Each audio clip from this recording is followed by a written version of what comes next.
Okay, touch it only on the sides. Ready, me? March 20th, 2021, Mark Vogt in North American Robotics doing a flight test.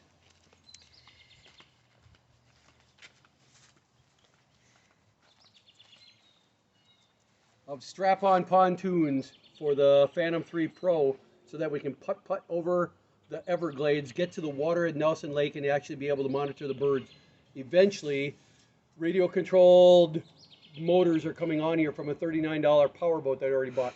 But we have to see if the drone can even fly with these. I think these come in really light, Mike. We're talking 2 or 3 ounces is all that this is. So, we're getting ready to test it. We're powering up.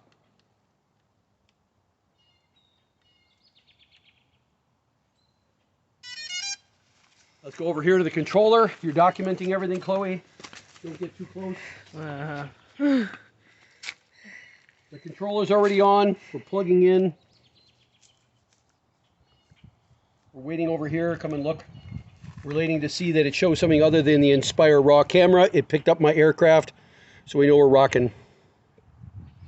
Light winds, 60 degrees. Latest firmware, upgrade, calibrate, normal. I think we're looking pretty good there. I see 4 satellites, 8 satellites, aircraft warming up. Everything's at 63%. All I'm trying to do today, Mike, is lift that thing up in this breeze, lift it up in the breeze, set it over here in my pool to see if I can actually set it down. I know that's not as cool as a pond, but I'm not ready to dump this thing in the pond just yet. Oh, gotta go take the cover off my camera.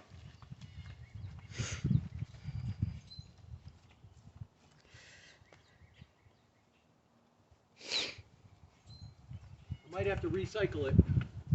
Forgot to take the cover off. We'll see. No, it looks like it recovered. Shine over here. Let's test. You can look down. You can look up. So it managed to recalibrate. We've got 12 satellites. We got 63%. The only thing I have to worry about now is how high up is this thing going to go when I do an auto takeoff. So let's do auto takeoff. Ensure safe to take off, 3.9 feet, and here goes.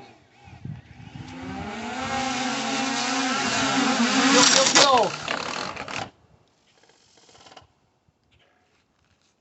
Over to me.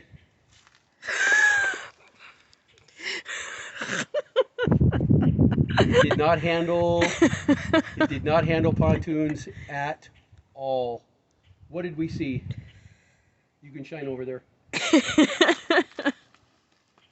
broke a blade, but I managed to bring the sticks in quickly enough to kill the motors to prevent any serious damage.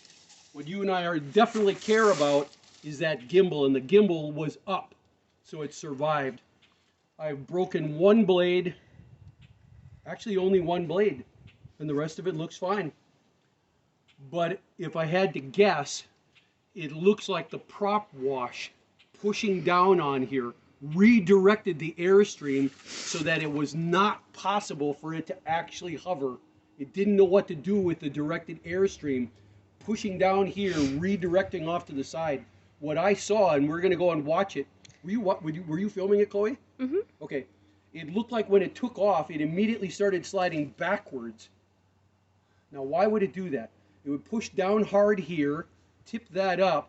These would start pushing through. There's a path here, so it would be pushing like that. And I tried to recover, but I couldn't. I simply couldn't. Now, I'm going to test the drone really quick. Chloe, all of my props look good. I want you to go inside the case and find one more silver one. I'm going to kill power on this. Okay. We're going to pop the never been taken out of the package blade.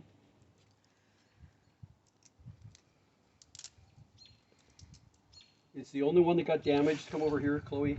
Inspect the whole thing. There's a little dirt here, but other than that, it suffered actually no harm. It just flipped upside down, and I killed power on the motors as soon as I could.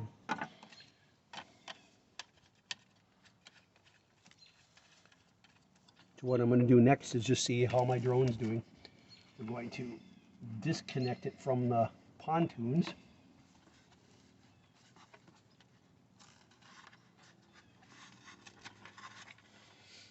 in case anybody's wondering why I made such a cheap prototype, it's because if I put a lot of effort into it and it didn't work, I don't want to have wasted a ton of money. That is surprisingly light, so it wasn't the weight, it was the redirected airflow that actually caused the problems. And now we're going to wipe these blades off, and I'm going to try to take off in the backyard just to see how the drone is doing.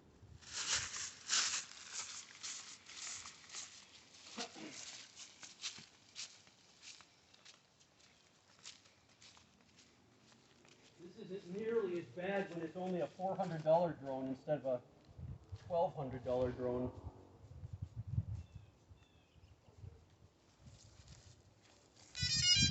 Good. Stay here. I'll go get my... Actually, follow me. Sorry. All right.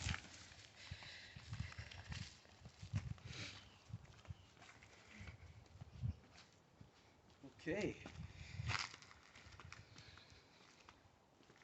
Back here. Swipe.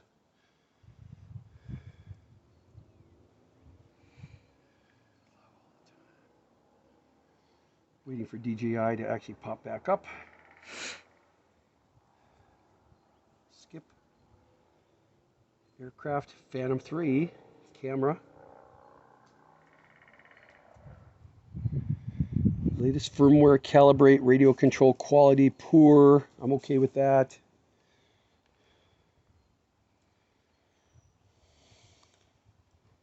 Checking the gimbal. It says gimbal motor overloaded.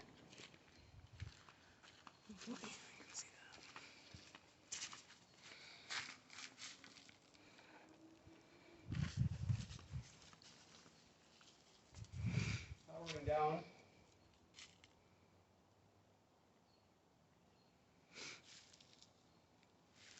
Inspecting for visible signs of damage. I don't see any. Free to move.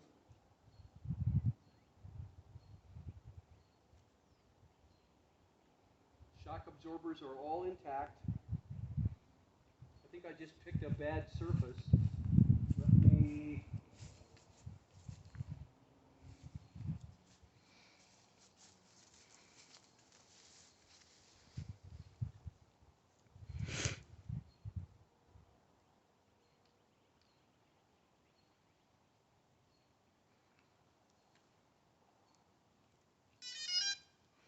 Now I see the gimbal freely moving. I think I was just down in deep in the grass. Yeah, got a good picture now.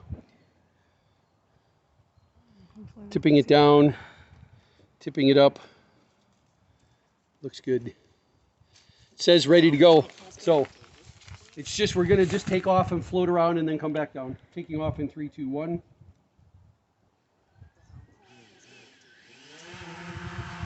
Rotating. Going to the right. Going to the left. Going backwards. Going forward. Hovering and just leaving it.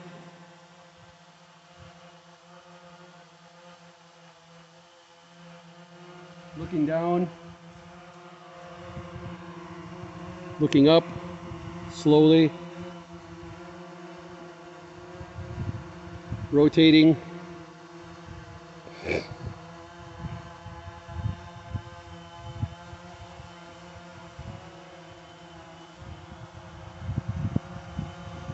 Rotating faster.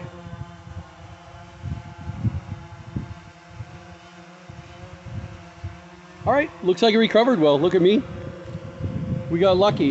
It lifted up, it slammed into the house, it flipped upside down, the motors tried to turn. I killed power on it really quickly, but the gimbal stayed upside down, and I think that's what caused it to survive. And we all know it's the gimbal that's the $300 part in the $350 drone. So we're gonna go ahead and land. I'm gonna hit the land button. Okay. We're gonna watch it auto land.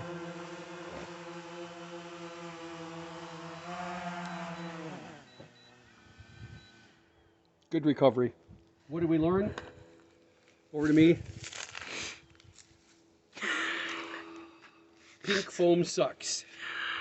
Probably be the first lesson. The reason it sucks is not its lightweight. It's great. It's not its Sturdiness. That's also fantastic.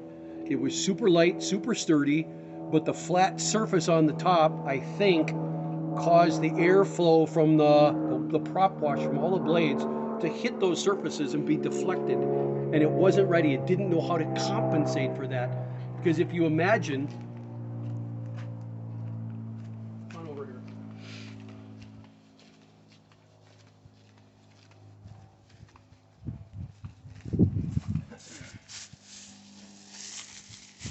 Imagine that you ended up with prop wash hitting right here, pushing down. That's going to cause the prop wash over here to make it go that way. But it's actually going to cause it to go down. If it feels like the back end is going down, what are the motors programmed to do? It means that it thinks it's tipping over this way. So the motors are programmed to push harder to compensate. So it pushes even harder. It pushes harder against the surface. What happens? It goes down even worse. So it ends up being a vicious cycle is what actually happens. Let's go through that again. Prop wash pushes down right here.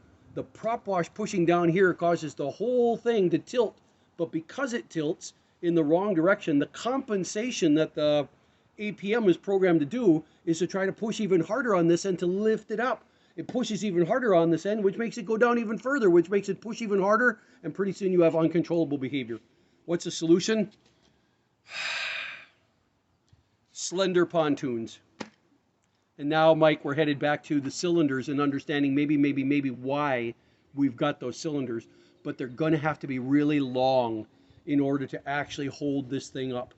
So the next iteration is going to be a pair of red cylinders that are actually pretty beefy, really, so that the prop wash hits them, and instead of being deflected backwards, it's going to be deflected that way and this way, that way and this way. So hopefully we'll be able to avoid it. But for the cost of about 20 minutes of work and some hot glue, we ended up understanding why people don't make pontoons out of flat boards. It's all because of the way that the flight module is programmed to try to compensate for tilts. Its stability module, in fact, ended up being its worst enemy because by deflecting the prop wash, we ended up creating tilt that it actually tries to accentuate instead of trying to reduce. There. You can pause.